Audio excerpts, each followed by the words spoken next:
ಕಲಿಯುಗದ ಕಾಮಧೇನು ಕಲ್ಪತರು ರಾಘವೇಂದ್ರ ಮಠದ ಅಭಿನವ ರಾಘವೇಂದ್ರರು ಅಂತ ಕರೆಸ್ಕೊಂಡಿರ್ತಕ್ಕಂಥ ಶ್ರೀ ಶ್ರೀ ಶ್ರೀ 108 ಶ್ರೀ ಸುಬುಧೇಂದ್ರ ತೀರ್ಥ ಶ್ರೀಪಾದಂಗಳವರ ಅಡಿದಾವರೆಗಳಲ್ಲಿ ಶಿರಸಾಷ್ಟಾಂಗ ನಮನಗಳನ್ನು ಸಲ್ಲಿಸ್ತಾ ಈ ದಿವಸ ನನ್ನ ಜೊತೆಗೆ ಗೌರವ ಡಾಕ್ಟರೇಟ್ ಪದವಿಯನ್ನು ಪಡೆದಿರ್ತಕ್ಕಂಥ ಹಿರಿಯರಾಗಿರ್ತಕ್ಕಂಥ ಮಿತ್ರರಾಗಿರ್ತಕ್ಕಂಥ ಶ್ರೀ ಕೆ ಎನ್ ಪಣೀಂದ್ರ ಆದಿಯಾಗಿ ಇನ್ನಿತರ ಎಲ್ಲ ಪದವಿಯನ್ನು ಹೊಂದಿರತಕ್ಕಂಥವರೇ,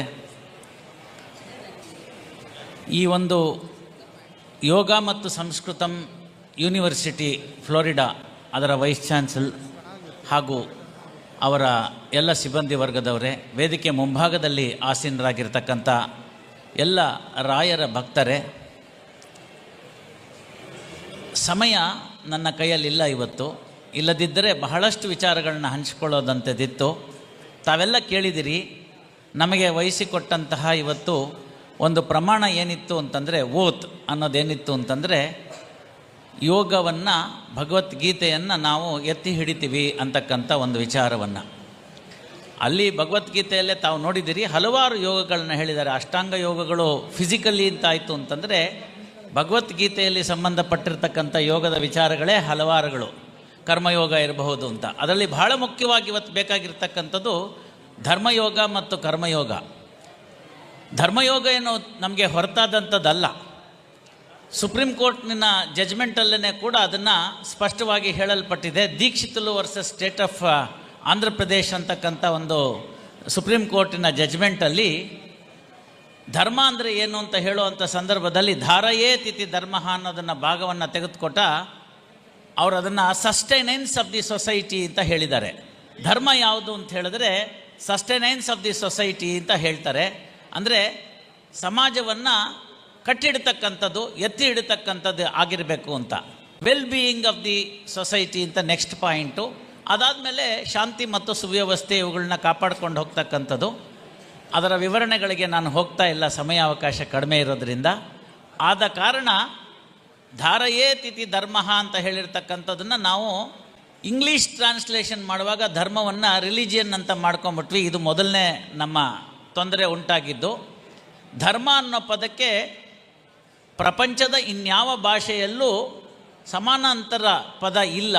ಅದಕ್ಕಾಗಿ ಈ ತಾಕ್ಲಾಟ ಪೀಕ್ಲಾಟ. ಆದ್ದರಿಂದ ಯಾವುದೋ ಸಮಾಜಕ್ಕೆ ಒಳ್ಳೆಯದೋ ಸಮಾಜವನ್ನು ಎತ್ತಿ ಹಿಡಿತಕ್ಕಂಥದ್ದು, ದೀನ ದಲಿತರನ್ನು, ದುರ್ಬಲರನ್ನು ಎಲ್ಲರನ್ನು ಸಮಾನವಾಗಿ ಕಾಣ್ತಕ್ಕಂಥದ್ದು. ಅಹಂ ವೈಶ್ವಾನರೋ ಭೂತ್ವ ಪ್ರಾಣಿನಾಂ ದೇಹಮಾಶ್ರಿತಃ ಪ್ರಾಣಾಪಾನ ಸಮಾಯುಕ್ತಂ ಪಚಾಂ ಅನ್ನಂ ಚತುರ್ವಿಧಂ ಅಂತ ಯಾವ ಕೃಷ್ಣ ಹೇಳಿರ್ತಕ್ಕಂಥದ್ದು. ಅಂತಹ ಮಾತಿನಲ್ಲಿ ಪ್ರತಿಯೊಬ್ಬರಲ್ಲೂ ಭಗವಂತನಿದ್ದಾನೆ ಅಂತ ಕೇಳ್ಕೊಳ್ತಕ್ಕಂಥದ್ದು, ಕೇಳಿ ಅದನ್ನು ತಿಳ್ಕೊಳ್ತಕ್ಕಂಥದ್ದು, ಅದನ್ನು ಆಚರಣೆಗೆ ತರ್ತಕ್ಕಂಥದ್ದು, ಇದು ಆಗಬೇಕು. ಭಾಳಷ್ಟು ನಾವು ಇವತ್ತು ಉಪನ್ಯಾಸಗಳನ್ನು, ಹಲವಾರು ವಿಚಾರಧಾರೆಗಳನ್ನು ನಾವು ಕೇಳಿಬಿಟ್ಟಿದ್ದೀವಿ. ಹೇಳೋದೆಲ್ಲ ಹೇಳಾಗಿದೆ. ಇನ್ನೇನಿದ್ರು ಅನುಷ್ಠಾನ ಮಾತ್ರ ಬಾಕಿ ಅಂತ, ಆಚರಣೆ ಮಾತ್ರ ಬಾಕಿ ಅಂತ. So the whole world now is suffering not because of violence of money, but it is suffering because of the silence of money. We have not properly understood what is the difference between violence and non-violence, silence and keeping up the values. ಅದು silence ಅನ್ನೋದು ಕೇವಲ ಮೌನ ಅಂತಲ್ಲ, ವ್ಯಾಲ್ಯೂಸ್ನ ಎತ್ತಿಡಿದೇ ಇರೋದಲ್ಲಿ ಆಗ್ತಕ್ಕಂಥ ತೊಂದರೆಗಳು ಕೂಡ ಅದಕ್ಕೆ ಕಾರಣಕರ್ತರಾಗಿರ್ತಕ್ಕಂಥದ್ದು. ಅಂಥದ್ರಲ್ಲಿ ದೂರದ ಅಮೆರಿಕ ದೇಶದಲ್ಲಿ ಈ ಒಂದು ಯೋಗ ಮತ್ತು ಸಂಸ್ಕೃತಂ ಅನ್ನೋದನ್ನು ಕಾನೂನುಬದ್ಧವಾಗಿ ಯೂನಿವರ್ಸಿಟಿಯನ್ನು ಸ್ಥಾಪಿಸಿ ಅಲ್ಲಿ ಹಲವಾರು ವಿಚಾರಗಳ ಬಗ್ಗೆ ವಿದ್ಯಾಭ್ಯಾಸವನ್ನು ಕೊಟ್ಟು ಅದರಲ್ಲಿ ಯಾರು ಪದವಿಯನ್ನು ಪಡೆದಿರ್ತಾರೋ ಅಂಥವರನ್ನು ಗುರುತಿಸಿ ಅಂಥವರಿಗೆ ಪದವಿ ಪ್ರದಾನ ಮಾಡ್ತಕ್ಕಂಥದ್ದು. ಸ್ಥಳ ನೋಡಿ, ಸಾಧಾರಣವಾಗಿ ಇಂತಹ ಎಲ್ಲ ಪದವಿ ಪ್ರದಾನ ಸಮಾರಂಭಗಳೆಲ್ಲ ಒಂದು ಒಳ್ಳೆಯ AC ಆಡಿಟೋರಿಯಂನಲ್ಲಿ ನಡೀತಕ್ಕಂಥದ್ದು. ಎಲ್ಲರೂ ಅದನ್ನು ಏನೋ ಒಂದು ದೊಡ್ಡ ಸಾಧನೆ ಅಂತ ಹೇಳಿ ಮಾಡತಕ್ಕಂಥದ್ದು ಎಲ್ಲವೂ ಉಂಟು. ಆದರೆ ನಮ್ಮ ಹಿಂದಿನ ಬೃಹದಾರಣ್ಯಕದಲ್ಲಿ ಶಿಕ್ಷಾವಳಿಯಲ್ಲಿ ಬರ್ತಕ್ಕಂಥದ್ದಲ್ಲಿ convocation address common to all gurukulas ಇದ್ದಿದ್ದೇನು ಅಂತಂದರೆ, ಒಂದು ಪಾಸಿಟಿವ್ ಕವನೆಂಟ್ಸ್ ಇದ್ದಿದ್ದು ಕೋಡ್ ಆಫ್ ಕಾಂಡಕ್ಟಲ್ಲಿ ಅನುಶಾಸನ ಅಂತ, ಸತ್ಯಂ ವಧ ಧರ್ಮಂ ಚರ ಅಂತ. ಆದರೆ ಶಿಕ್ಷಾವಳಿಯಲ್ಲಿ ಹೇಳ್ತಕ್ಕಂಥದ್ದು ಯಾವುದೇ ಸಮಯ ಬಂದರೂ, ಏನೇ ತೊಂದರೆ ಬಂದರೂ ಧರ್ಮವನ್ನು ಬಿಡಬೇಡ ಅಂತ. ಧರ್ಮಾತ್ನ ಪ್ರಮದಿತವ್ಯಂ, ಕುಶಲಾತ್ನ ಪ್ರಮದಿತವ್ಯಂ, ಭೂತ್ಯೈನ ಪ್ರಮದಿತವ್ಯಂ, ಸ್ವಾಧ್ಯಾಯ ಪ್ರವಚನಾಭ್ಯಾಂ ನ ಪ್ರಮದಿತವ್ಯಂ, ದೇವ ಋಷಿ ಪಿತೃಕಾರ್ಯಾಭ್ಯಾಂ ನ ಪ್ರಮದಿತವ್ಯಂ ಅಂತ. ಅಂದರೆ ಯೋಗ ಮತ್ತು ಸಂಸ್ಕೃತಂ ಯೂನಿವರ್ಸಿಟಿಯ ಏನು ಗೋಲ್ ಇದೆ, ಆ ಗೋಲನ್ನು ಕೇವಲ ಶಿಕ್ಷಾವಳಿಯ 4 ಪದಗಳಲ್ಲಿ 4 ರುಕ್ಕುಗಳಲ್ಲಿ ನಾವು ತಿಳ್ಕೊಳ್ಬಹುದಂಥದ್ದಾಗಿರ್ತದೆ.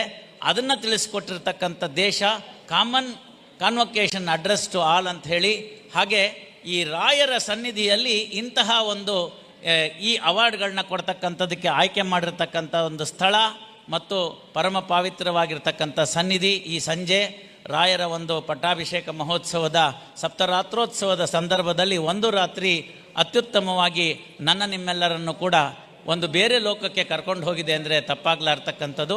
ಗುರುಗಳ ಸಾನ್ನಿಧ್ಯ, ತಮ್ಮೆಲ್ಲರ ಸಾನ್ನಿಧ್ಯ, ತಮ್ಮೆಲ್ಲರ ಸಹಯೋಗ, ಇವುಗಳಿಂದ ಈ ಸಂಜೆ ನನ್ನ ಮಟ್ಟಿಗಾದರೂ ಕೂಡ ಈ ಸಂಜೆ ನನ್ನ ಜೀವನದಲ್ಲಿ ನೆನಪಿನಲ್ಲಿ ಉಳಿಬಹುದಾದಂಥ ಒಂದು ಸಂದರ್ಭ. ಇದಕ್ಕಾಗಿ ಅವಕಾಶವನ್ನು ಮಾಡಿಕೊಟ್ಟಂತಹ ಸಂಸ್ಥೆಯವರಿಗೂ, ಯೂನಿವರ್ಸಿಟಿನವರಿಗೂ, ಅದರ ಹಿಂದೆ ಕೆಲಸ ಮಾಡಿರ್ತಕ್ಕಂಥವ್ರಿಗೂ, ಪರಮ ಪೂಜ್ಯರಾಗಿ ನಮಗೆಲ್ಲರಿಗೂ ಕೂಡ ಅತ್ಯಂತ ಕರುಣೆಯನ್ನು ಸಲ್ಲಿಸಿರ್ತಕ್ಕಂತಹ ಗುರುಗಳು ಮತ್ತು ಸಲ್ಲಿಸ್ತಾ ಇರ್ತಕ್ಕಂಥದ್ದು ಅವರಿಗೂ ಸಹ ಇವತ್ತಿನ ದಿವಸ ಅವರ ಅಭಿಮಾನಪೂರ್ವಕವಾಗಿ ಅಭಿವಂದನಾತ್ಮಕವಾಗಿ ನಾವುಗಳೆಲ್ಲ ಕೂಡಿ ಸೇರಿಸ್ತಕ್ಕಂಥದ್ದು. ನಾವು ಅದರಲ್ಲಿ ಏನೂ ಅಲ್ಲ, ಹೂವಿನ ಜೊತೆ ನಾರು ಅಂತ. ನಮ್ಮದೇನೂ ಇರಲಿಲ್ಲ, ಅದರಲ್ಲಿ ಮಾಡಿದಂಥದ್ದು ಕರ್ತವ್ಯ, ಅದರಲ್ಲಿ ನಮ್ಮನ್ನು ಕೂಡ ಸೇರಿಸ್ಕೊಂಡಿದ್ದಾರೆ.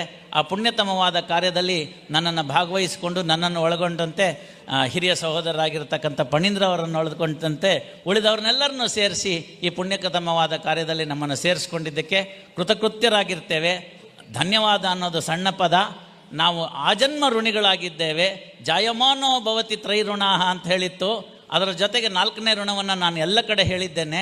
ಒಂದು ದೈವ ಋಣ, ಪಿತೃ ಋಣ ಮತ್ತು ಋಷಿ ಋಣ. ಆದರೆ 4ನೇ ಋಣ ರಾಷ್ಟ್ರ ಋಣ ಅಂತ. ಇವತ್ತು 5ನೇ ಋಣ ಗುರು ಋಣವನ್ನಾಗಿ ಕೂಡ ನಾವು ಹೊಂದ್ಕೊಂಡಿದ್ದೇವೆ. ಈ ಗುರು ಋಣವನ್ನು ನಾವು ತೀರಿಸಲು ಜನ್ಮಾಂತರವಾದರೂ ಸಾಧ್ಯವಿಲ್ಲ. ಆದ ಕಾರಣದಿಂದ ನಮ್ಮನ್ನೆಲ್ಲ ಕೃತಕೃತ್ಯರನ್ನಾಗಿ ಮಾಡಿದ್ದಕ್ಕೆ ಒಂದೇ ಮಾತು ಹೇಳ್ಬೋದಾದೆ ಅಂತಂದರೆ, ಅನಂತ ಶಿರಸ್ ಅಷ್ಟಾಂಗ ನಮನಗಳನ್ನು ಗುರುಗಳ ಮುಖೇನ ಶ್ರೀ ರಾಯರಲ್ಲಿ ಸಲ್ಲಿಸ್ತಾ, ತನ್ಮುಖೇನ ಶ್ರೀಮನ್ನಾರಾಯಣನಲ್ಲಿ ಎಲ್ಲ ನಮ್ಮ ಅಭೀಷ್ಟಗಳನ್ನು ಮತ್ತೊಂದುಗಳನ್ನು ಸಲ್ಲಿಸ್ತಾ, ಲೋಕಾ ಸಮಸ್ತ ಸುಖಿನೋ ಭವಂತು, ಸಮಸ್ತ ಸನ್ಮಂಗಳಾನಿ ಭವಂತು. ಈ ದೇಶದಲ್ಲಷ್ಟೇ ಅಲ್ಲ, ವಿಶ್ವದಲ್ಲಿರ್ತಕ್ಕಂಥ ಎಲ್ಲರೂ ಕೂಡ ಭಗವಂತನ ಪ್ರೀತಿಗೆ ಪಾತ್ರರಾಗಲಿ, ಶಾಂತಿಯನ್ನು ನೆಲೆಸಲಿ, ಸುಖ ಶಾಂತಿ ಉಂಟಾಗಲಿ ಅಂತ ಹೇಳ್ತಾ ಆ 4 ಮಾತುಗಳನ್ನು ಭಗವಂತನಲ್ಲಿ ನಾನು ಸಲ್ಲಿಸ್ತಾ ಇದ್ದೀನಿ. ಸರ್ವಂ ಶ್ರೀಕೃಷ್ಣಾರ್ಪಣಂ.